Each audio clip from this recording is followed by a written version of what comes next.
और चलिए शुरुआत करेंगे नालागढ़ से मिल रही एक बड़ी खबर के साथ, जहां रामपुर पोसवाला में 17 साल के किशोर के अगवा करने और हत्या के मामले में पुलिस ने शव को बरामद कर लिया है। पुलिस ने 6 दिन बाद पंजाब के रोपड़ में अलीपुर गांव के पास नहर से शव को बरामद किया। डीएसपी नालागढ़ मानवेंद्र ठाकुर ने पुलिस को बताया और मामले की जांच की जा रही है। बड़ी खबर आपको नालागढ़ से दे रहे हैं, जहां एक लापता किशोर का शव बरामद हुआ है। इसे अगवा कर हत्या का मामला माना जा रहा है। पुलिस ने शव को बरामद कर लिया है। 6 दिन बाद पंजाब के रोपड़ के अलीपुर गांव के पास नहर के पास इस युवक का शव मिला है। डीएसपी नालागढ़ का बयान सामने आया है। पुलिस पूरे मामले की तहकीकात कर रही है और तस्वीरें इस वक्त आपको दिखा रहे। पंजाब के रोपड़ के पास ये नहर है, जहां से इस युवक का शव मिला है। 6 दिन पहले ये लापता हो गया था, हत्या का मामला जताया गया था और अब छानबीन के बाद ये खुलासा हुआ है। तस्वीरें आप देख सकते हैं। इस युवक को अगवा कर हत्या इस युवक की कर दी गई है। पुलिस इस पूरे मामले की छानबीन में जुटी हुई है।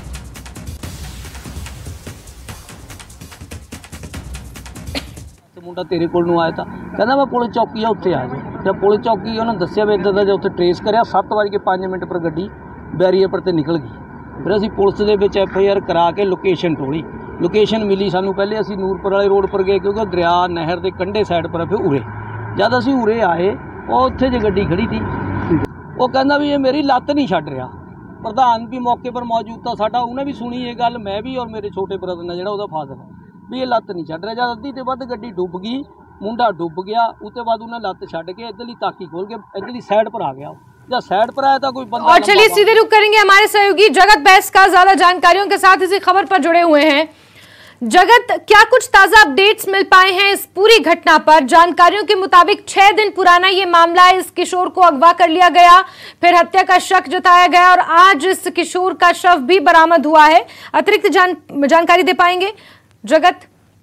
जी जैस्मीन, बताना चाहता हूँ, ये 15 अप्रैल को ये युवक को अगवा किया गया एक I-20 कार में, और उसके बाद इसे जो बाखड़ा नहर है बुंगा साहिब के पास नहर के बीच गाड़ी फेंक दी जाती है। रात के करीबन 9 बजे की बात है। परिवार वालों को पता लगता है तो पुलिस थाना में चौकी दोवोटा में FIR करवाई जाती है और उसके बाद आरोपी की ट्रेस जो लोकेशन है उसके आधार पर वहां पर परिवार वाले पहुंच जाते हैं। लेकिन परिवार वालों को देखकर ये आरोपी गाड़ी को स्पीड में ले जाता है और उसके बाद इस गाड़ी को नहर में फेंक देता है और खुद किसी अन्य व्यक्ति की मदद से बाहर निकल आता है। लेकिन उस लड़के को, उस किशोर को जब तक नहीं छोड़ता ये नहर में, जब तक कि वो नहीं डूब जाता। फिलहाल पिछले 5 दिनों से लगातार पुलिस और स्थानीय लोग और परिवार वाले इस युवक की तलाश कर रहे थे, शव की तलाश कर रहे थे, लेकिन उसका कहीं पता नहीं लग पा रहा था। आज करीबन 11 बजे के आसपास इस युवक का शव पंजाब के रोपड़ के अलीपुर गांव के पास नहर से बरामद किया गया है। फिलहाल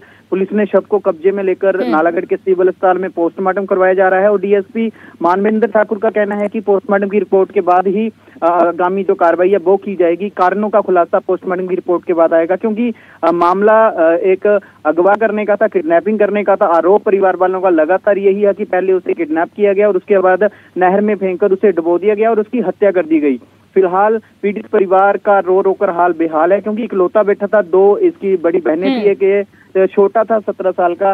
इसके फादर एक टीचर के तौर पर एक अच्छी फैमिली से ये बिलोंग करते हैं। लेकिन कारण फिलहाल हत्या के जो कारण है, हत्या रंजिश कैसे रची गई, इसको किडनैप कैसे किया गया, अभी काफी जो सवाल है उनसे पर्दा उठना अभी बाकी है। फिलहाल पुलिस का कहना है, दावा है कि जल्द आरोपी को गिरफ्तार कर लिया गया है। जो आरोपी परिवार वालों ने जिसमें शक जताया था युवक पे, उसको गिरफ्तार कर लिया गया। ठीक है जगत, आरोपी को गिरफ्तार कर लिया गया है और आगे की छानबीन इस पूरे मामले पर की जा रही है।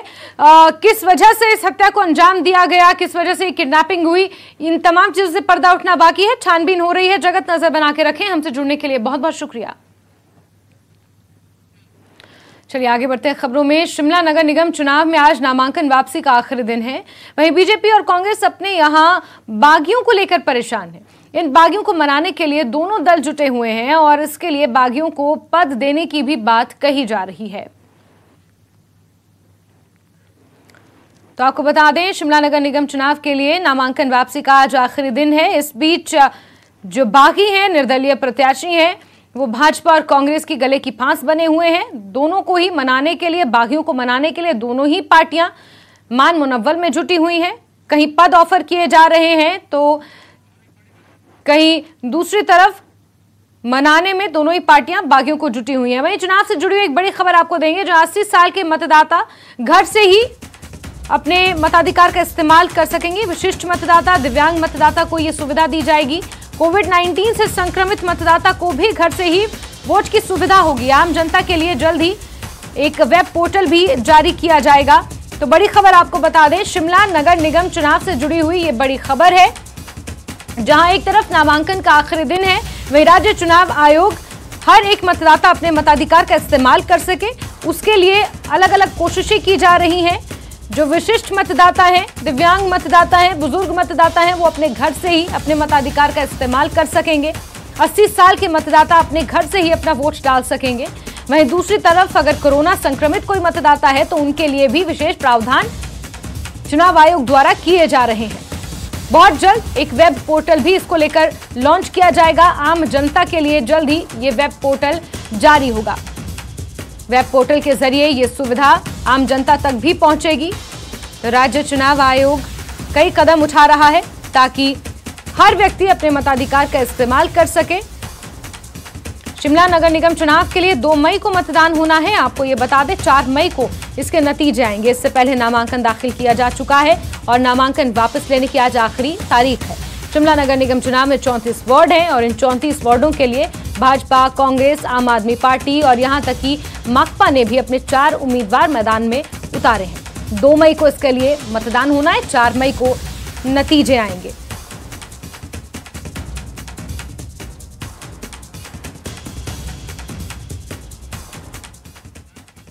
शिमला नगर निगम चुनाव को लेकर कैबिनेट मंत्री रोहित ठाकुर ने कहा कि कांग्रेस एकजुट होकर चुनाव लड़ रही है और राष्ट्रपति दौरे के चलते बड़े नेता प्रचार नहीं कर पाए। जल्द ही सभी नेता प्रचार में उतरेंगे।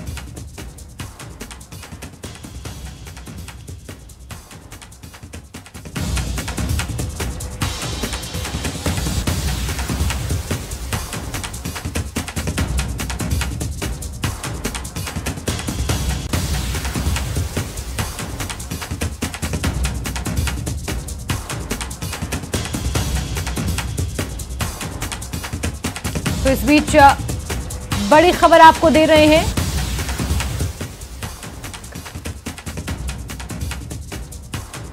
असंगठित कामगार कर्मचारी कांग्रेस की आज बैठक होनी है। राज्य स्तरीय इस बैठक में सीएम सुक्खू शामिल होंगे। प्रदेश अध्यक्ष प्रतिभा सिंह भी इस बैठक में शामिल होंगी। कांग्रेस प्रदेश मुख्यालय राजीव भवन में ये बैठक रखी गई है। असंगठित कामगार कर्मचारी कांग्रेस की बैठक है, महत्वपूर्ण अपने आप में ये बैठक मानी जा रही है। राज्य स्तरीय ये बैठक होगी। सीएम सुक्खू इसमें मौजूद होंगे। प्रदेश अध्यक्ष प्रतिभा सिंह इस बैठक में शामिल होंगी और कांग्रेस प्रदेश मुख्यालय राजीव भवन में ये बैठक रखी गई है। इस वक्त की अहम खबर आपको दे रहे हैं। शिमला नगर निगम चुनाव की जंग अब तेज होती जा रही है। बैठकों का सिलसिला इसको लेकर जारी है। इस बीच शिक्षा मंत्री रोहित ठाकुर का बयान भी सामने आया है। प्रचार प्रसार को लेकर रणनीतियां बनाई जा रही हैं। सभी बड़े चेहरे प्रचार प्रसार में जुटे हुए हैं। भाजपा, कांग्रेस की अगर बात करें, वहीं इस बीच रोहित ठाकुर का बयान सामने आया है। जिस तरीके से बीते 4 दिनों से महामहिम राष्ट्रपति द्रौपदी मुर्मू का दौरा शिमला में था, उसको लेकर उन्होंने बयान दिया है कि उनके दौरे की व्यस्तता की वजह से कोई बड़ा चेहरा प्रचार प्रसार में शामिल नहीं हो पाया और अब आगे आने वाले समय में कांग्रेस के कई दिग्गज प्रचार प्रसार में आपको शिमला में नजर आएंगे। रणबीर हमारे सहयोगी ज्यादा जानकारियों के साथ इसी पर जुड़ गए हैं। रणबीर, शिमला नगर निगम चुनाव की जो जंग है वो पूरी तरीके से शुरू हो चुकी है। नामांकन का आज आखिरी दिन है। इसके अलावा प्रचार प्रसार की अगर बात करें, मुद्दों की बात करें, तमाम प्रत्याशी जनता के बीच जा रहे हैं और रोहित ठाकुर का एक बयान इस बीच सामने आया है कि कोई बड़ा चेहरा इसलिए चुनाव प्रचार में अभी तक नजर नहीं आया क्योंकि राष्ट्रपति के दौरे को लेकर व्यस्तता काफी थी और अब क्योंकि दौरा खत्म हो चुका है तो बहुत जल्द बड़े चेहरे शिमला में प्रचार प्रसार करते हुए नजर आएंगे। रणबीर। जी हाँ जैस्मिन, देखिए जंग जो है रोचक हो गई है। आज नामांकन वापसी का अंतिम दिन है और 3 बजे का समय दिया गया है। ये जानकारी निकल कर आई है कि जो दोनों दल है, प्रमुख दल है भाजपा और कांग्रेस, अपने अपने बागियों को मनाने में जुटे हुए हैं। भाजपा की तरफ से ये सूचना है कि शायद 2 बजे किसी 1-2 प्रत्याशियों को जिन्होंने आजाद जो है पर्चा भरा हुआ है उनको मनाने में कामयाब हो सकते हैं, उनका विड्रॉल किया जाएगा। कांग्रेस की तरफ से भी कोशिशें यहाँ पर जारी हैं। 5 ऐसे बड़े नाम हैं जो इन चुनावों में उतरे हैं, जिनमें एक पूर्व मेयर का नाम भी शामिल है। तो शायद ये भी जानकारी है कि शायद उन्हें किसी संगठन में कोई बड़ा ओहदा दिया जा सकता है। तो ये भी एक जो है स्ट्रेटेजी का हिस्सा है कि किस तरह से यहाँ पर चुनावों में कांग्रेस जाएगी, और भाजपा की तरफ से भी कोशिशें यहाँ पर लगातार जारी है। फिलहाल यहाँ पर इस वक्त हम कांग्रेस ऑफिस में मौजूद है। इंटक की जो बैठक है राज्य कार्यकारिणी की, वो अभी यहाँ पर चल रही है। कांग्रेस प्रदेशाध्यक्ष यहाँ पर मौजूद है, इंटक के राष्ट्रीय अध्यक्ष भी यहाँ पर मौजूद है। जानकारी तो पहले ये थी कि मुख्यमंत्री भी यहाँ पर पहुंचेंगे, यहाँ पर तैयारियां भी सारी थी, लेकिन अभी तक कोई ऐसी जानकारी नहीं है कि मुख्यमंत्री यहाँ आएंगे या नहीं। राज्य सचिवालय में मुख्यमंत्री मौजूद हैं।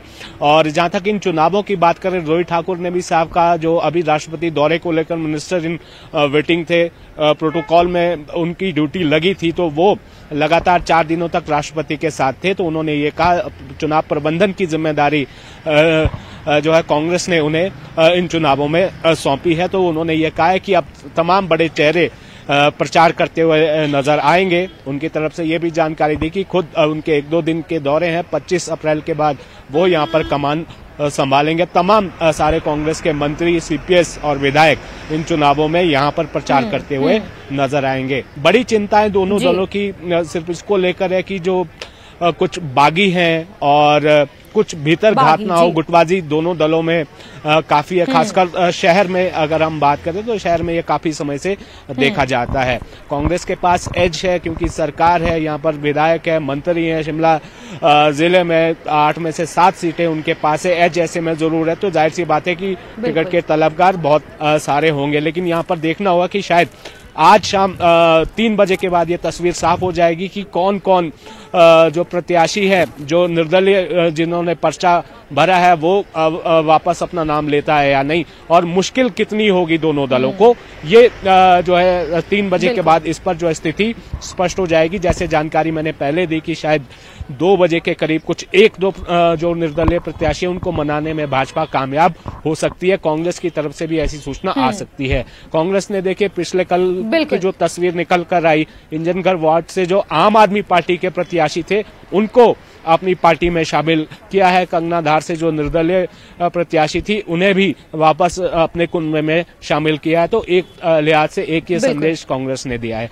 लेकिन यहाँ पर देखना होगा कि ये जो चुनाव है कांग्रेस के लिए तो एक चुनौती है ही, क्योंकि सरकार बनी है और सरकार की साख का भी सवाल है, खुद सरकार की साख का सवाल है। लेकिन दूसरा महत्वपूर्ण ये है कि भाजपा यहाँ पर 5 साल तक निगम की सत्ता में रही, जवाबदेही भाजपा की है। भाजपा इसलिए जो है थोड़ी सख्ते में है। और यहाँ पर ये भी देखना होगा कि जो मुद्दे हैं वो पूरी तरह से स्थानीय होंगे, क्योंकि ये छोटा चुनाव है, नगर निगम का चुनाव है, लेकिन इसका संदेश बड़ा जाएगा, क्योंकि 2024 से पहले हिमाचल में इस तरह का कोई चुनाव नहीं है। इसको लेकर जब कैबिनेट मंत्री रोहित ठाकुर से हमने सवाल भी लिया था कि क्या भाजपा जिस तरह से दावा कर रही है कि वो नगर निगम की सत्ता में फिर से वापसी करेगी, तो उस पर उन्होंने ये कहा कि यही दावे जो है उपचुनाव जो हुए थे विधानसभा चुनावों से पहले 4 सीटों पर, उसमें भी भाजपा ने किए थे, विधानसभा चुनावों के दौरान भी किए थे। लेकिन यहाँ पर जो जनता है, जनता ने समर्थन कांग्रेस को दिया है। तो कुल मिलाकर ये जंग जो है रोचक हो गई है। आज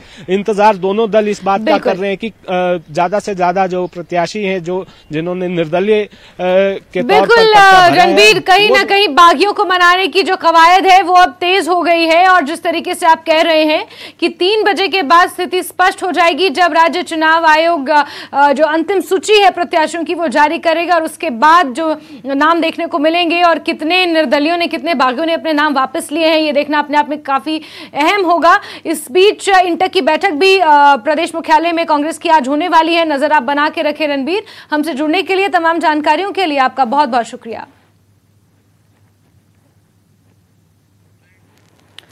और खबरों का सिलसिला जारी रहेगा, लेकिन अपना हिमाचल में वक्त एक छोटे से ब्रेक का।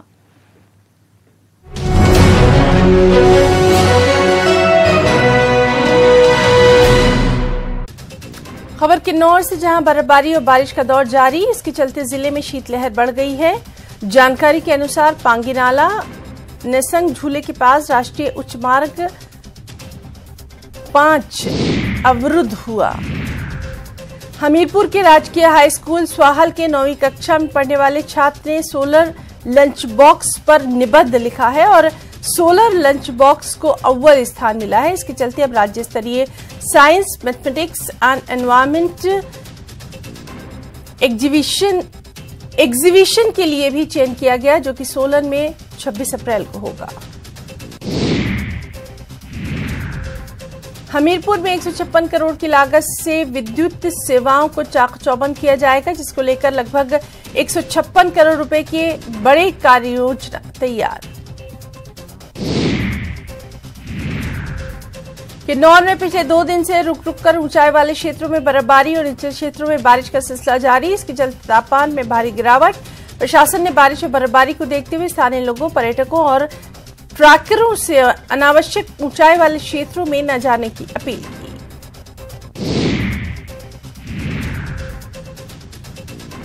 नालागढ़ की मझौली पंचायत के मगनपुर गांव में एक घर में भीषण आग लगने की वजह से सिलेंडर का लीक होना। कड़ी मशक्कत के बाद आग पर पाया गया काबू। मंडी में आईआईटी के शोधकर्ताओं ने इमारतों को भूकंप के प्रभाव से बचाने के लिए मटेरियल की फाउंडेशन बनाकर उस पर घर का निर्माण करने का सुझाव दिया। ये सुझाव शोधकर्ताओं ने इस संबंध में पूरा अध्ययन और शोध करने के उपरांत दिया। किन्नौर में सांसद राहुल गांधी की संसद सदस्यता रद्द करने को लेकर कांग्रेस के सदस्यों ने राष्ट्रपति को पोस्टल कार्ड भेजा। साथ ही लोकतंत्र को बचाने के लिए प्रदेश के सभी जिला मुख्यालयों से कांग्रेस की ओर से पोस्टल कार्ड के माध्यम से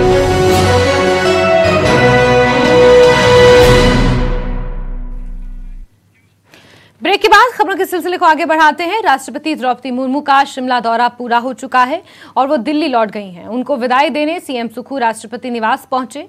अपने 4 दिवसीय दौरे के दौरान राष्ट्रपति ने कई कार्यक्रमों में शिरकत की।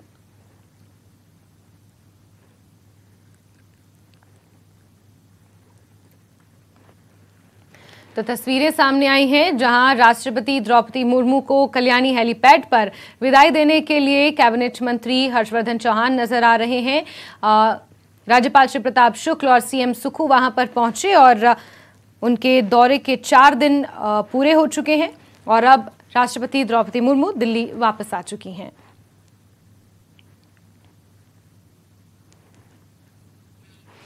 खबर बिलासपुर से है जहां के घुमारवीन में इंटक का प्रदर्शन देखने को मिला। सुक्खू सरकार के खिलाफ ये प्रदर्शन हुआ। भारी संख्या में इंटक कार्यकर्ता एक साथ नजर आए। सरकार के खिलाफ जमकर नारेबाजी की गई। एसडीएम के कार्यालय तक एक आक्रोश रैली निकाली गई। सीएम सुक्खू के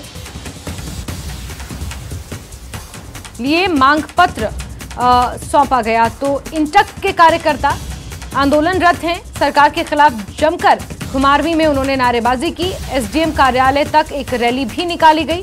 अपनी डिमांड्स को लेकर वो सरकार से नाराजगी जता रहे हैं। तस्वीरें हमीरपुर के घुमारवी से सामने आई हैं जहां इंटक ने जोरदार प्रदर्शन किया है।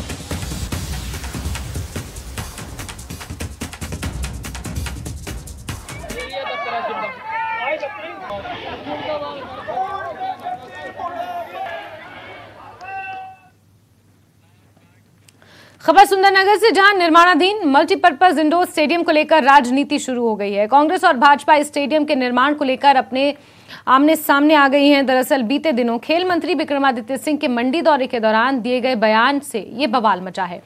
विक्रमादित्य सिंह ने इस मल्टीपर्पज इंडोर स्टेडियम को 1 करोड़ 20 लाख की राशि प्रदेश सरकार की ओर से जारी होने की बात कही थी, जबकि विधायक राकेश जम्वाल का कहना है कि पूर्व की जयराम सरकार ने इस स्टेडियम का निर्माण कार्य शुरू किया। मंत्री विक्रमादित्य सिंह झूठा बयान देकर जनता को गुमराह कर रहे हैं, ऐसा आरोप लगाया। सुंदरनगर में एक बहुत अच्छा बहुउद्देशीय जो है वहाँ पे भवन अब आपका इसका मल्टी स्पोर्ट्स कॉम्प्लेक्स बनाया जा रहा है। प्री फैब स्ट्रक्चर का पूर्व सरकार द्वारा काम चल रहा था। मैंने मीडिया में भी कहा कि हम वचनबद्ध हैं, हम उसको भी उसके लिए अभी इसी 2-3 दिन पहले ही मैंने अतिरिक्त उसमें 1 करोड़ 20 लाख रुपए का बजट उसके लिए दिया है सुंदरनगर में। और वैसे ही और भी जितने ऐसे मल्टीपर्पज़ स्टेडियम्स जो इलाके में और प्रदेश में चल रहे हैं उनको गति देना हमारा दायित्व है। मैं बयान सुन रहा था कि यहाँ पर हमारे कुछ हारे नकारे नेता भी कुछ मांग कर रहे थे, और मांग भी कोई नहीं करते, कोई नया काम शुरू करते तो मुझे खुशी होती। जो काम भारतीय जनता पार्टी की सरकार के समय में हमने शुरू किया था, जिसका निर्माण कार्य लगभग 50% पूरा हो गया, उसी में कहा गया कि हमको इसमें फंड दिया जाए। और माननीय मंत्री जी ने भी कहा कि मैं इसके लिए बजट का प्रावधान कर रहा हूं, लेकिन प्रदेश की ओर से इसमें बजट का कोई प्रावधान नहीं किया गया अभी तक, जब से ये सत्ता परिवर्तन हुआ है। पुरानी सरकार के समय में 3 करोड़ 65 लाख रुपया इस इंडोर स्टेडियम के लिए जो है वो आ चुका है, और अब 1 करोड़ 12 लाख 50 हजार रुपया जो है वो भारत सरकार से, गवर्नमेंट ऑफ इंडिया से, आदरणीय मोदी जी की सरकार के माध्यम से आदरणीय अनुराग ठाकुर जी ने हमको इस स्टेडियम के निर्माण को पूरा करने के लिए दिया है। आगे बढ़ेंगे। स्मार्ट सिटी के तहत 15 इलेक्ट्रॉनिक बसें जिला कांगड़ा में पहुंच चुकी हैं, जिन्हें विभिन्न क्षेत्रों में चलाया जाएगा। एक बस की कीमत 1 करोड़ 25 लाख के करीब है और इन बसों की ड्राइविंग रेंज 150 किलोमीटर है। HRTC के MD संदीप कुमार का कहना है कि ये CM सुखविंदर सिंह सुक्खू का विजन है। एक डीजल बस की ऑपरेशन कॉस्ट जहां 57 रुपए प्रति किलोमीटर पड़ती है, वहीं इलेक्ट्रॉनिक बस में प्रति किलोमीटर 33 रुपए खर्च आएगा, जिससे इलेक्ट्रॉनिक बस से 24 से 25 रुपए का सीधा लाभ होगा, जो न केवल HRTC के लिए फायदेमंद होगा बल्कि विभाग के साथ किराए भाड़े और प्रदूषण में भी कमी आएगी।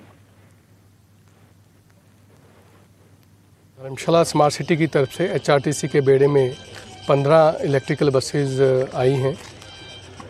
ये बसेस आने वाले कुछ समय में माननीय मुख्यमंत्री महोदय द्वारा कांगड़ा की जनता को समर्पित की जाएंगी। जहाँ तक इनके रूट्स का प्रश्न है, ये बसेस जो हैं वो मुख्यतः जिला कांगड़ा के विभिन्न क्षेत्रों में चलेंगी। एक बस की कीमत AMC को मिला के और चार्जर्स को मिला के तकरीबन 1.25 CR के आसपास है। PMI कंपनी द्वारा निर्मित ये बसें 30 सीटर की कैपेसिटी की हैं और एक सिंगल ड्राइव रेंज में ये 150 किलोमीटर तक चलेंगे। चंबा के किसानों को मौसम की बेरुखी ने एक बार फिर निराश किया है। बेमौसम बारिश ने किसानों की जहां आधी से ज्यादा गेहूं की फसल को बर्बाद किया है, वहीं किसानों को अब फसल की कटाई में भी दिक्कत हो रही है। किसानों ने बताया कि इस बार मौसम ने उनका काफी साथ दिया था, लेकिन पिछले 3 दिनों से हो रही लगातार बारिश ने फसल को बर्बाद किया है। आधी से ज्यादा गेहूं की फसल हवा और बारिश की वजह से खेतों में बिछ गई है, जिसे अभी काटना मुश्किल हो रहा है। जो बारिश हुई है इसमें बहुत ओलावृष्टि हुई है और हमारी गेहूं की फसल को इससे बहुत नुकसान हुआ है। काफ़ी ज़्यादा ओलावृष्टि होने के कारण हमारी गेहूं की फसल जो है वो पूरी तरह बर्बाद हो चुकी है, और जैसे सेब या फलदार वृक्ष जितने भी हैं उन्हें भी भारी नुकसान हुआ है। सारी फसल जो ख़राब कर दी है बारिश की वजह से, और सारी फसल जो वो तबाह हो गई है, जिसे समय पे काटना चाहिए था, अब काटने का समय था उसका, पर अब फसल बर्बाद है और न उसको चारा बना सकते हैं और न ही खाने के लिए प्रयोग कर सकते हैं। ये जो 3-4 दिन से लगातार बारिश हो रही है, इससे जो हमारी गेहूं की फसल है उसको काफ़ी नुकसान हो रहा है, क्योंकि इस समय में इतनी अधिक बारिश, मतलब ये है कि सीधी सीधी बात है कि जो हमारी फसल है वो ख़राब हो रही है। इतनी बारिश हो रही है जिसका कभी अनुमान नहीं लगाया था हमने कि ऐसी भी बारिश हो सकती है। और इसी के साथ अपना हिमाचल में अभी के लिए बस इतना ही, लेकिन हिमाचल प्रदेश की तमाम महत्वपूर्ण खबरों के लिए आप जुड़े रहिए न्यूज़ 18 JKLH के साथ। वक्त एक छोटे से ब्रेक का, ब्रेक के उस पार भी खबरों का सिलसिला लगातार जारी रहेगा। आप बने रहिए हमारे साथ।